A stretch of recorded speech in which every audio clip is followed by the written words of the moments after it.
శ్రీరామ్ అందరికి ఈరోజు మనం ఒక రెండు విషయాల గురించి మాట్లాడుకుందాం. ఇందులో మొదటిది ఏంటంటే మంగళవారం అలాగే శుక్రవారాల పాటు ఇంటిలో డబ్బు బయటికి తీయరు ఎందుకు, అలాగే రెండో విషయం వచ్చేసరికి ఏ రంగులు ఎలాంటి ప్రభావాన్ని చూపిస్తాయి అనేది రెండో విషయం. ఇంకా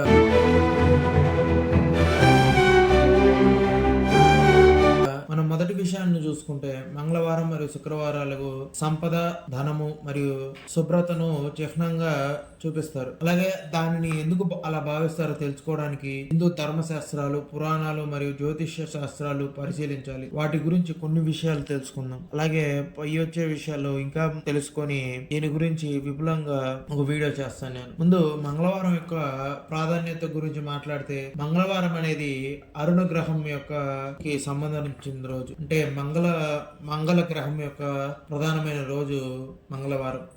జ్యోతిష్య శాస్త్రం ప్రకారం మంగళవారం అనేది మంగళ గ్రహానికి సంబంధించింది. శక్తి, స్థిరత్వం మరియు ధైర్యాన్ని ఈ గ్రహం సూచిస్తుంది. మంగళవారంలో ముఖ్యమైన పనులు ప్రారంభిస్తే స్థిరమైన సంపద లభిస్తుందని నమ్ముతారు. అలాగే మంగళవారం హనుమంతుని యొక్క పూజ అనేది ముఖ్యము. హనుమంతుని పూజ చేస్తే ఆర్థిక సంబంధాలు, ఆర్థిక ఇబ్బందులు తొలగిపోతాయని చాలా మంది నమ్ముతున్నారు. శుక్రవారం గురించి మాట్లాడితే, శుక్రవారం అనేది శుక్రాచార్య అనే గ్రహం యొక్క ప్రభావం. శుభ్రత, సంపద మరియు కళలకు అధిపతిగా ఆయన ఉంటాడు. శుక్రవారం చేసే పూజలు ఐశ్వర్యం మరియు శ్రేయస్సుని తీసుకొస్తాయని నమ్ముతున్నారు. అలాగే శుక్రవారం అనేది మహాలక్ష్మీదేవి యొక్క పూజకు చాలా మంగళకరమైనది.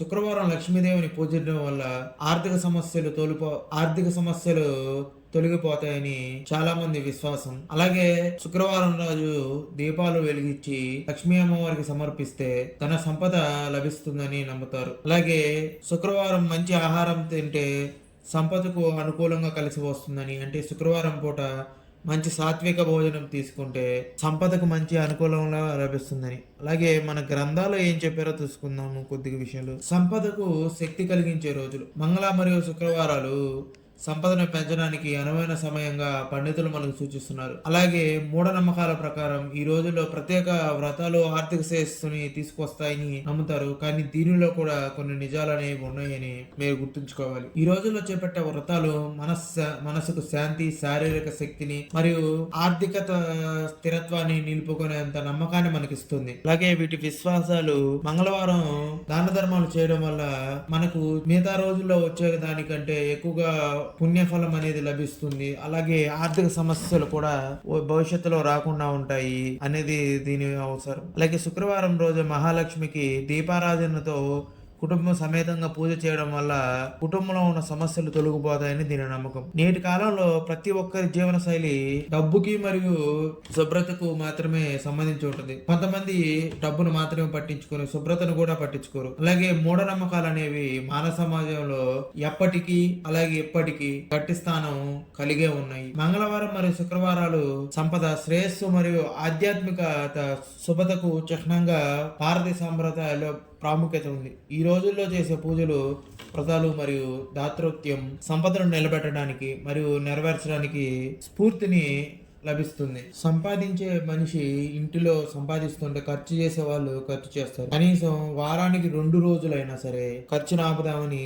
కొంతమంది పూర్తిగా వీటి గురించి తెలుసుకున్నారు. కాబట్టి పండితులు మనకు ఆ విషయం చెప్పారు. అలాగే అమావాస్య నాడు కూడా అప్పు ఇవ్వకూడదని, నెలలో కనీసం ఒక వారం రోజులైనా ఇంటిలోంచి డబ్బు బయటకు వెళ్లకుండా చేయాలనేది మనకి మన పెద్దల నుంచి వచ్చింది. అలాగే ధనాన్ని అదుపు చేయడానికి కూడా ఇది ఒక మంచి పద్ధతి. అయినా కానీ మనకు కానీ మనకు కావాల్సిన వారికి కానీ లేదా ఇతరులకు కానీ ఈ డబ్బు అనేది కష్ట సమయాలు అవసరమైతే ఈ నియమం దానికి పనికిరాదని చెబుతుంది. అలా చేయడం వల్ల మనం చేసిన సాయం 2 రెట్లుగా మనకి తిరిగి వస్తుంది అనేది శాస్త్రం మనకు సెలవిస్తుంది. ఇక మనం రెండో విషయానికి వస్తే, రంగులు మరియు వాటి ప్రభావం. ఈ విషయానికి వెళ్లే ముందు ఈ వీడియో మీరు ఇంతవరకు చూసుంటే ఈ వీడియో ద్వారా మీరు కనీసం ఎంతో కొంత మీరు తెలుసుకున్నారని నేను భావిస్తూ, ఈ వీడియో మీకు నచ్చినట్లయితే లైక్ అండ్ షేర్ చేసి సబ్స్క్రైబ్ చేయండి. ఇక కంటిన్యూ చేద్దాం. భారతీయ సంప్రదాయాల్లో రంగులకి ప్రత్యేకత, ప్రాముఖ్యం ఉంది. ప్రతి రంగుకి ఒక్కొక్క శక్తిని, మనిషి యొక్క భావాన్ని మరియు అతని జీవన శైలిని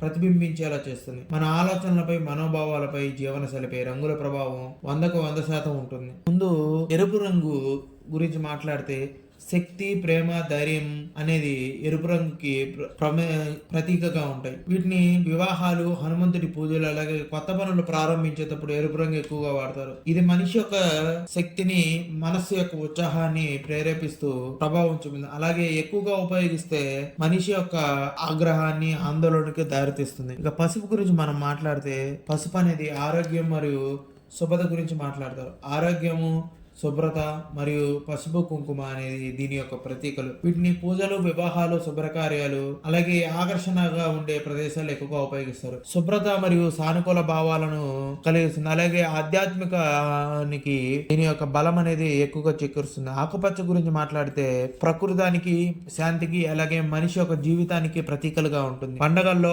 ఆహార వస్తువుల తయారీలో దీనిని ఎక్కువగా ఉపయోగిస్తూ ఉంటారు. మనసు ప్రశాంతంగా ఉంచుతూ మనిషికి సమతుల్యాన్ని కలిగిస్తుంది. అలాగే బ్లూ కలర్ అంటే నీలం ప్రతీకలు దేనికంటే విశ్వాసము, నిబద్ధత మరియు జ్ఞానం. మనిషి విశ్వాసంగా ఎలాంటి చెడు చేయకుండా నిబద్ధతతో ఒక పనిలో ఉంటూ జ్ఞానాన్ని పొందుతాడు.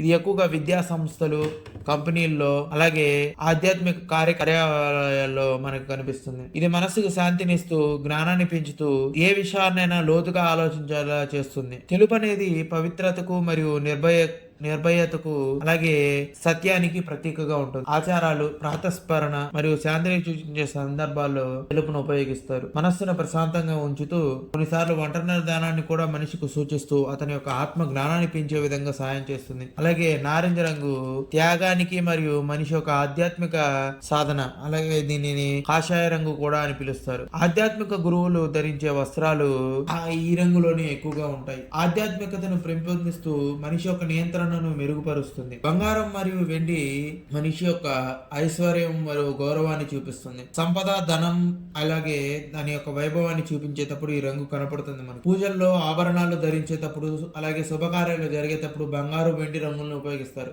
ఇది ధన సంపదను ఆకర్షిస్తూ గౌరవాన్ని పెంచుతుంది. రంగుల యొక్క అది మన జీవితంలో ఎలా అన్వయం చేసుకోవాలంటే, ఇంటి గోడలు శాంతి రంగును లేదా ఉత్సాహం కల్పించే రంగులను చేయడం వల్ల మనం ఇంటిలో ఉన్నంతకాలం మనిషి తనను ప్రశాంతంగా ఉంచుతూ కొత్త కొత్త ఆలోచనలు చేస్తూ ఉత్సాహంగా పని చేసుకుంటాడు. అలాగే మనం ధరించే వస్త్రాలు అనేది మన స్వభావాన్ని, మనోభావాన్ని తెలియజేసేలా ఉంటే మనం చాలా విషయాలు చెప్పకుండానే తెలిసిపోయేలా ఉంటాయి. అలాగే పండగలు, శుభకార్యాలు ప్రతి ఒక్క రంగుకి ఒక ప్రాముఖ్యత ఉంటుంది, ఆ పండగని, ఆ శుభకార్యాన్ని బట్టి. ఇంకా దీని గురించి ఇంకొద్ది విషయానికి వెళ్తే, భారతీయ జీవితంలో రంగులు అనేది ఒక పాత్ర పోషిస్తూనే ఉంటాయి. ఇక రంగులు కేవలం కనిపించేవే కాదు, మన జీవితానికి భావనను, శ్రేయస్సును అందిస్తాయి. మీరు ఏ రంగు ధరించినా, ఏ రంగుని మీరు కంటితో చూసినా మీ జీవితంలో మంచి మార్పుని తీసుకురావాలని అందరూ ఆశిస్తారు.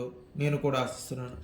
అలాగే రంగులు తారకాభరితమైనగా ఉంటాయి కాబట్టి కళ్ళకి ఇంపుగా, మనసుకు ప్రశాంతంగా అనిపిస్తుంది.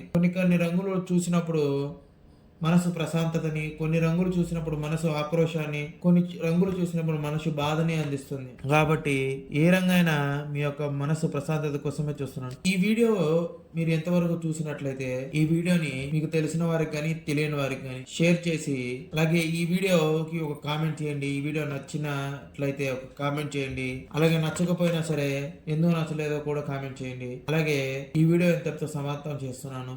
జై శ్రీరామ్ అందరికి.